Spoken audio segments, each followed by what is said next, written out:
ഹൈദരാബാദിൽ ഭാര്യയെ ഭർത്താവ് വെടിവെച്ചു കൊന്നു. മൽകാജ്ഗിരി ജില്ലയിലെ മാരുതി നഗർ സ്വദേശി നിഷ റാണിയാണ് കൊല്ലപ്പെട്ടത്.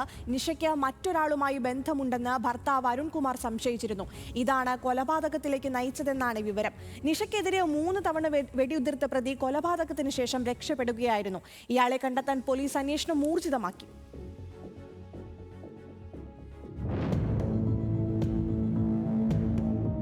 ബുധനാഴ്ച പുലർച്ചെ മാരുതി നഗറിലെ അരുൺകുമാറിന്റെ വീട്ടിൽ വെച്ചായിരുന്നു സംഭവം. ദാമ്പത്യ പ്രശ്നങ്ങളെ തുടർന്ന് അരുൺകുമാറും രണ്ടാം ഭാര്യയായ നിഷയും ഏറെ നാളായി രണ്ടിടത്തായിരുന്നു താമസം. പ്രശ്നങ്ങൾ ചർച്ച ചെയ്ത് പരിഹരിക്കാമെന്ന് പറഞ്ഞ് ചൊവ്വാഴ്ച രാത്രി വൈകി അരുൺകുമാർ നിഷ റാണിയെ വീട്ടിലേക്ക് വിളിച്ചു വരുത്തി. തുടർന്ന് കാര്യങ്ങൾ സംസാരിക്കുന്നതിനിടെ അരുൺകുമാർ ഭാര്യയ്ക്ക് നേരെ നിറയൊഴിക്കുകയായിരുന്നു. സംഭവ സമയത്ത് അരുൺകുമാറിനൊപ്പം മറ്റൊരാൾ കൂടി വീട്ടിലുണ്ടായിരുന്നതായാണ് പോലീസ് പറയുന്നത്. നിഷ റാണിയെ കൊലപ്പെടുത്തിയ ശേഷം ഇരുവരും വീട്ടിൽ നിന്ന് രക്ഷപ്പെട്ടെങ്കിലും അരുൺകുമാറിനെ പോലീസ് പിടികൂടുകയായിരുന്നു. ഇയാൾക്കൊപ്പം ഉണ്ടായിരുന്ന പ്രതിക്കായി തിരച്ചിൽ തുടരുകയാണെന്നും പോലീസ് പറഞ്ഞു. ఈ రోజు మార్నింగ్ 5:30, 6 o'clock మాకు డైరెక్ట్ కాల్ వచ్చేసింది. అందులో మారుతి నగర్లో ఒక ఫైర్ అయిపోయి ఒక లేడీ చనిపోయింది అనుకోగానే ఇమ్మీడియట్గా మా పెట్రోల్ కారు రీచ్ అయింది. ఆ కన్ఫర్మ్ చేసుకోగానే ఇన్ఫార్మ్ చేసేస్తే ఇన్స్పెక్టర్ సత్యనారాయణ ఇమ్మీడియట్గా రీచ్ అయ్యారు.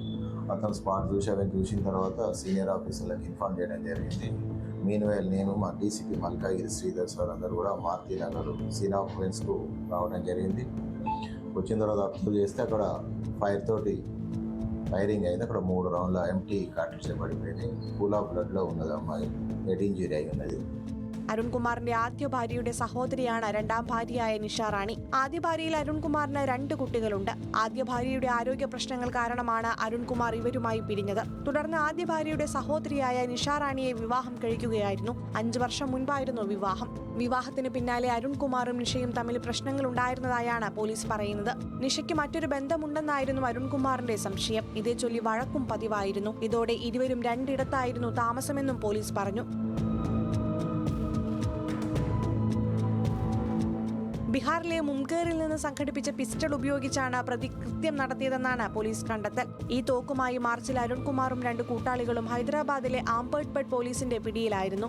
ഭാര്യയെ കൊല്ലാൻ ലക്ഷ്യമിട്ടാണ് അരുൺകുമാർ ബീഹാറിൽ നിന്ന് ഈ തോക്ക് സംഘടിപ്പിച്ചത്. എന്നാൽ ആയുധ നിയമപ്രകാരമാണ് ഇവർക്കെതിരെ അന്ന് കേസെടുത്തത്. തുടർന്ന് 40 ദിവസത്തോളം ജയിലിൽ കിടന്ന പ്രതി പിന്നീട് ജാമ്യത്തിൽ പുറത്തിറങ്ങുകയായിരുന്നു. National desk news Malayalam.